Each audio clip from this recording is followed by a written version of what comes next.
Hello दोस्तों। आज मैं इस छोटा सा प्रयास में भारतीय इतिहास के बारे में बता रहा हूँ। सक्षमता परीक्षा बड़ा नज़दीक है, तो हम लोग इतिहास से कुछ महत्वपूर्ण प्रश्नों के बारे में जानते हैं, सीखते हैं। जानते हैं मित्रों, मैं एक नोट्स बना रहा हूँ, है ना। नोट्स अभी बना नहीं है, जैसे ही बनेगा मैं आप लोगों को ज़रूर दूंगा। तब तक देखते रहिए वीडियो को, अपने मित्रों को भी दिखाइए ताकि उनका भी क्षमता परीक्षा का तैयारी अच्छी तरह से हो सके, है ना। चलिए देखिए, सबसे पहला प्रश्न है हमारा,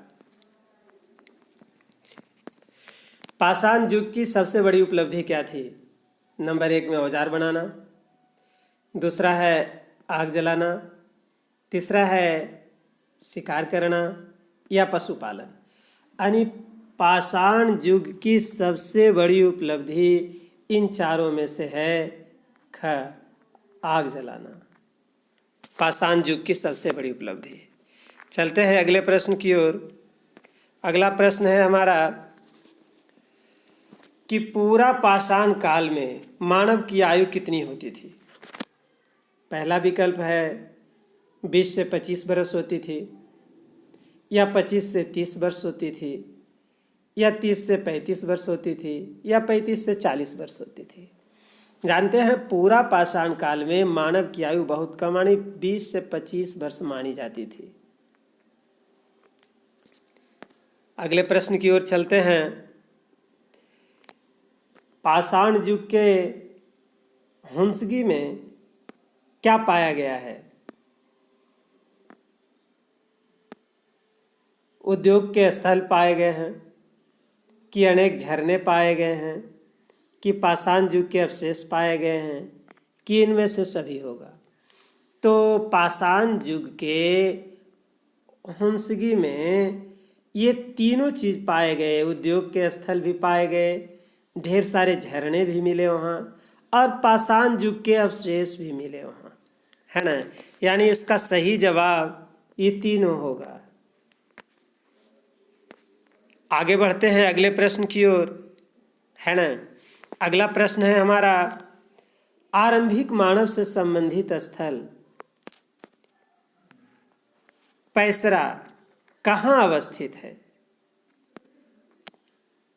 पटना जिला में है, कि गया जिला में है, मुंगेर जिला में है, या दरभंगा जिला में है।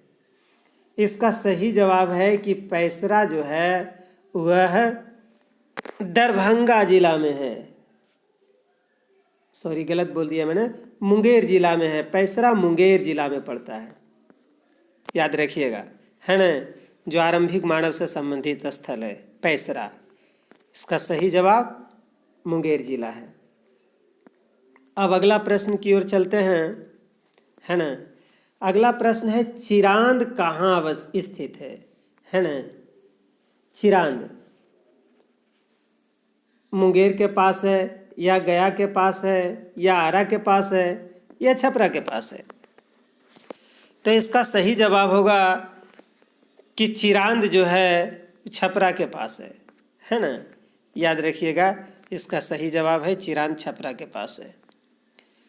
अगला प्रश्न है कि हुंसगी क्षेत्र किन दो नदियों के बीच स्थित है।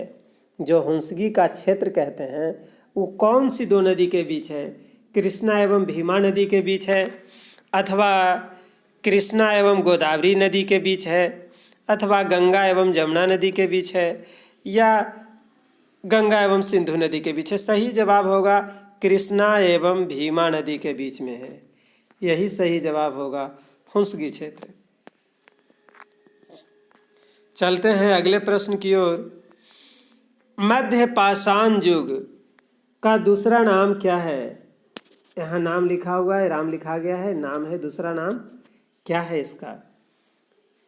मेसोलिथिक युग है, या आधुनिक युग है, या प्राचीन युग है या इनमें से कोई नहीं है। सही जवाब है कि मध्य पाषाण को मेसोलिथिक युग के नाम से जानते हैं। यही सही होगा, मेसोलिथिक बोलते हैं मध्य पाषाण काल को। अगले प्रश्न की ओर चलते हैं। किस काल में मनुष्य ने खेती करना प्रारंभ किया? इसका जवाब है पूरा पाषाण काल, मध्य पाषाण काल, लघु पाषाण काल या नव पाषाण काल। जानते हैं मानव ने खेती करना प्रारंभ किया मध्य पाषाण काल में। इसका सही जवाब यही है। अब चलते हैं अगले प्रश्न की ओर। प्रश्न है कि मध्य पाषाण काल में मनुष्यों ने पशुओं को क्यों पाला? यानी पशुओं को पालने का क्या उद्देश्य था उसका? भोजन के लिए पाला या खेती के लिए पाला या मनोरंजन के लिए पाला या घर की रखवाली करने के लिए पाला? क्यों पाला? इसका सही जवाब है कि खेती करने के लिए मनुष्य ने पशुओं को पाला। चलते हैं अगले प्रश्न की ओर। अगला प्रश्न है बुर्ज होम में किन लोगों का निवास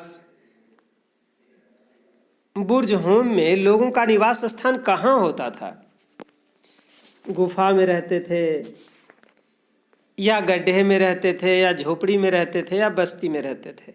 तो बुर्ज होम में लोग जो है वो गड्ढे में रहा करते थे। याद रखिएगा। अगले प्रश्न की ओर चलते हैं। अगला प्रश्न है जनजाति का सरदार किसे बनाया जाता था? योद्धा को बनाया जाता था, महिला को बनाया जाता था, कृषक को बनाया जाता था या ज्येष्ठ पुत्र को बनाया जाता था? किसको बनाया जाता था? तो जनजाति का सरदार जो है ज्येष्ठ पुरुष को बनाया जाता था। सही जवाब यही होगा कि ज्येष्ठ पुरुष को बनाया जाता था। अब अगले प्रश्न की ओर चलते हैं।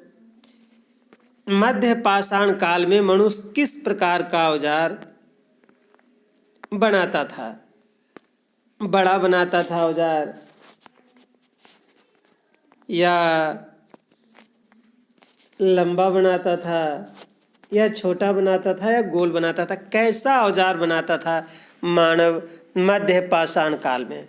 तो कहा जाता है कि छोटे छोटे औजार बनाता था मानव, है ना, मध्य पाषाण काल में।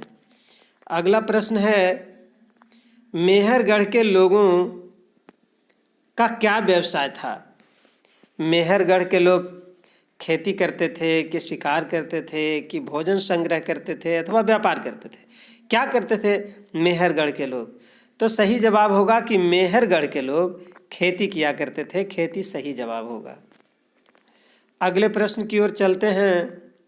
अगला प्रश्न है कि कब्र किससे बनाई जाती थी? विकल्प में है पत्थर से बनाई जाती थी, चट्टान से बनाई जाती थी, मिट्टी से बनाई जाती थी अथवा ईंट से बनाई जाती थी। तो कब्र के बारे में है कि यह पत्थर से बनाई जाती थी प्राचीन काल में, है ना। अगले प्रश्न की ओर चलते हैं। मेहरगढ़ के घर होते थे, कैसा होता था? गोल होता था, बिना छत के होता था, चौकोर या आयताकार होता था अथवा शंक्वाकार होता था? इसका सही जवाब है कि मेहरगढ़ के घर चौकोर या आयताकार हुआ करता था। सही जवाब यही है। अगला प्रश्न है इनाम गांव पुणे के निकट है, किस युग की बस्ती है? इनाम गांव। प्रश्न में लिखा हुआ है नव पाषाण काल, पूरा पाषाण काल, ताम्र पाषाण काल या मध्य पाषाण काल? इसका सही जवाब होगा ताम्र पाषाण काल, है ना। इनाम गांव पुणे के निकट ताम्र पाषाण काल की वस्तु है, ताम्र पाषाण काल युग की बस्ती है ना। देखते रहिए, है ना, ताकि सक्षमता परीक्षा अच्छी तरह से पार हो जाए और कोई समस्या भी हम लोगों को ना हो, है ना। जानते हैं आप, मैं प्रतिदिन वीडियो डालता हूं। यदि आप चैनल को सब्सक्राइब किए हुए हैं तो आराम से प्रतिदिन वीडियो आपको देखने को मिल जाएगा। आराम से देखते रहिए, तैयारी करते रहिए।